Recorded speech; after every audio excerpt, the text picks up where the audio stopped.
Is Hello Kitty Island Adventure worth it for the Nintendo Switch, or should it have remained as a mobile-only game? That is going to be a question on a lot of cozy gamers' lips, as this highly anticipated game is finally making its way to consoles.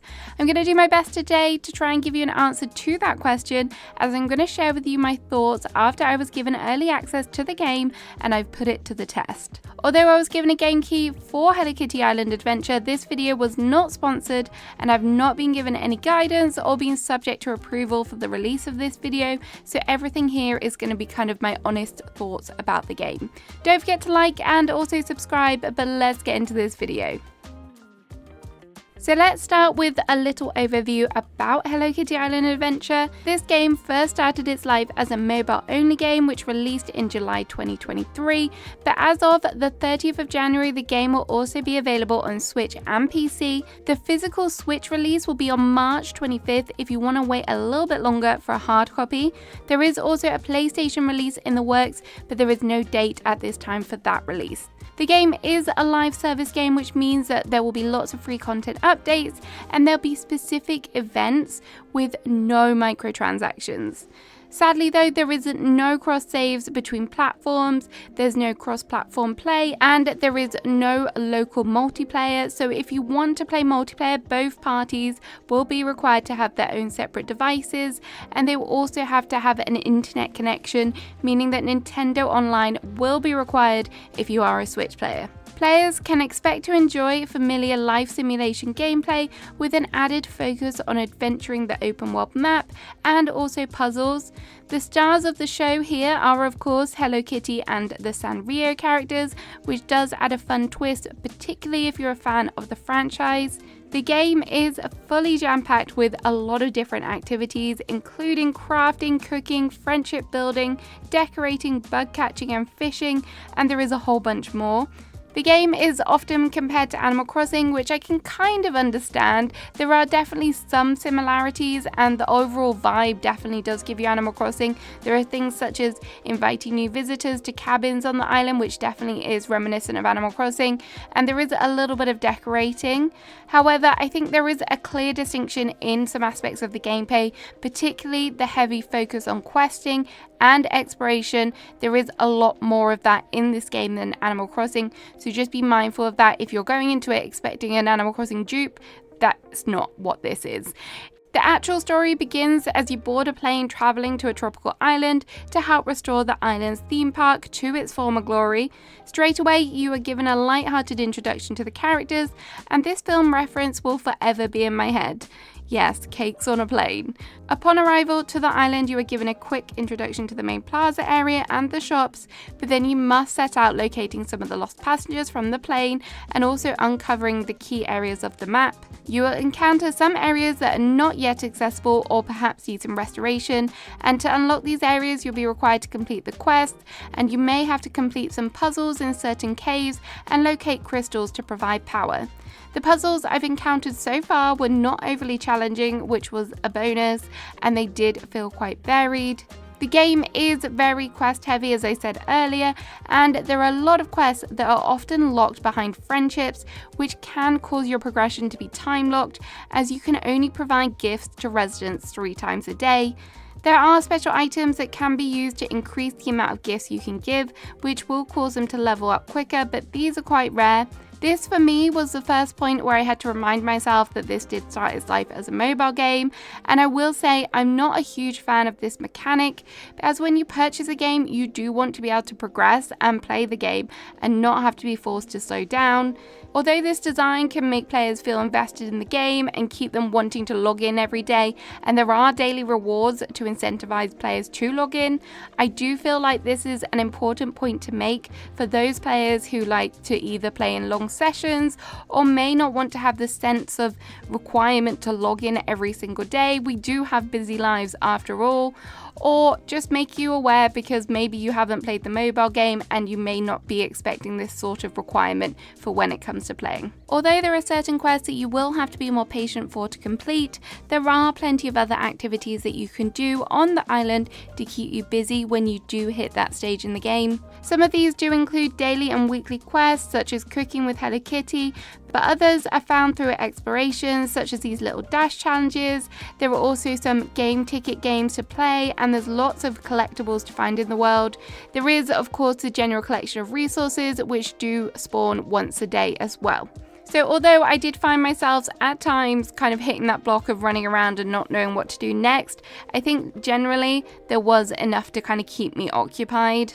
Hello Kitty Island Adventure also does have a 2-player multiplayer function, and I put this to the test by visiting the wonderful Josh's Gaming Garden. Visiting his island was pretty straightforward. I was given a code to enter into the phone, and then I was surprised how quickly the game transported me there. There were a few limitations with the co-op mode. For example, we tried to use the minecart together, but this didn't work.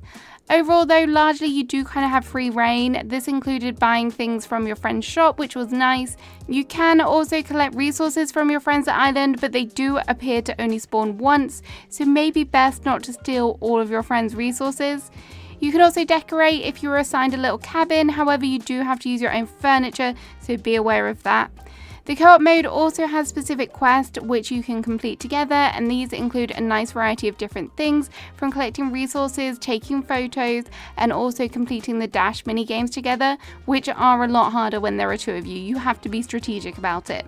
Overall, the multiplayer was pretty fun, and it was a nice way to spend a little bit of time. However, do not expect full freedom about this or being able to progress your save. It also was a little bit disappointing that it's only restricted to 2 players, because it would be kind of fun to have multiple friends running around the island. So there is an overview of the game, some key things you need to know before you play it, and some opinions about the gameplay as well. Now I'm going to go into the pros and the cons, and here we'll talk about the game in general and specifically how it runs on the Switch as well. The first thing that stands out to me about this game is obviously the cuteness factor. I'm not really much of a Hello Kitty fan, and I don't think you need to be to enjoy this game, because everyone can appreciate how adorable the franchise's characters are. The surroundings and the graphics in the game are also vibrant and fun. There is good theming throughout the different areas of the map, which does contribute to an overall lighthearted and fun feeling to the game. The dialogue and the story are also pretty well done. I did enjoy the different character interactions and the fact that the characters all have distinct personalities. They have also carefully thought out the areas on the island where the different characters frequent, and of course they all have their own item preferences for gifting, so you do get to know the characters, which is nice. Your own personal character design is also pretty cute. Yes, in places there could be a little bit more depth to the character customization, but there is a good array of different color palettes and clothes that you will find later on to be able to make changes freely to the way that you look. The exploration in the game is also pretty fun.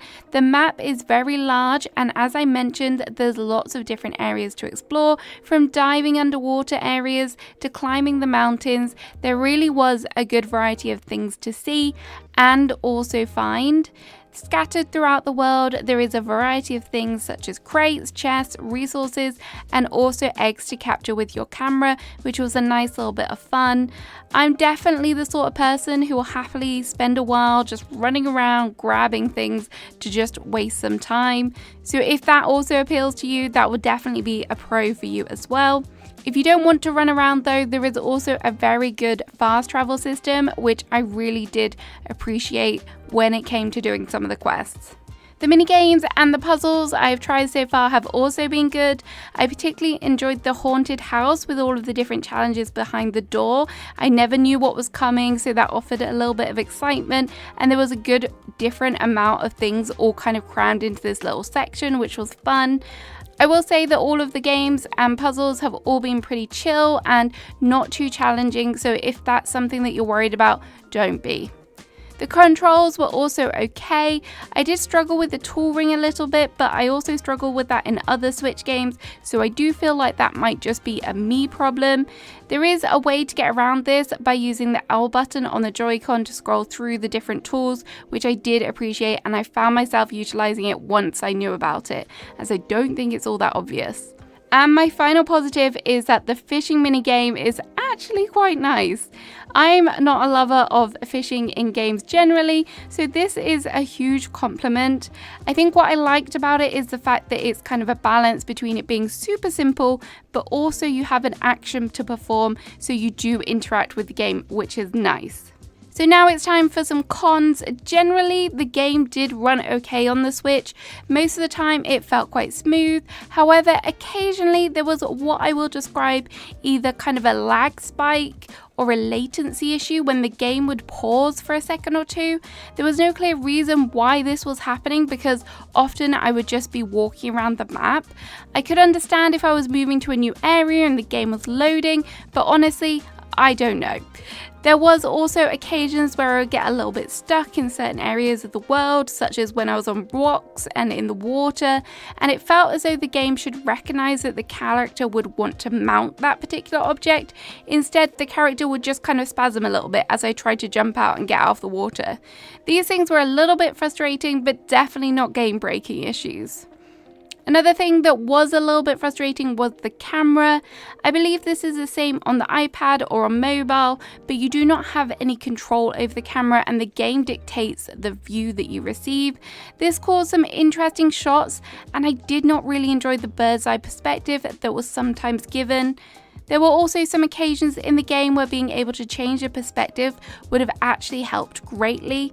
I also found that sometimes when interacting with the characters, you would also not get the best views. I'm not sure if this was due to the camera or if this is just the way that the game has been designed, but frequently I would just get a little bit sad that something would either get in the way and stop you seeing the characters interacting with one another, as sometimes they can be cute moments to witness.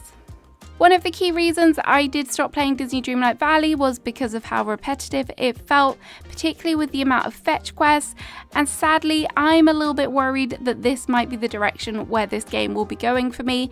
At the moment, obviously I'm really excited, it's new for me. I have played a little bit of it on like iPad and mobile before, but I'm kind of revisiting it now so it feels all fresh.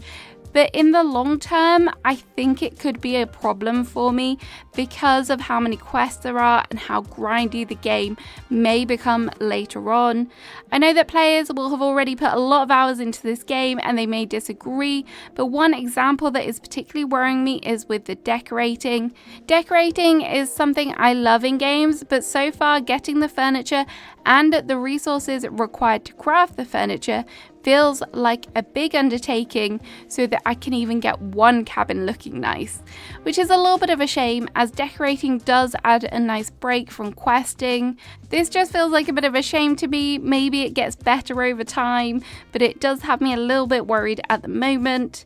If you've already put lots of hours on mobile, I would be very interested to hear your thoughts on this and how does it actually improve? Does it change over time? Do you find yourself just acquiring more and more things?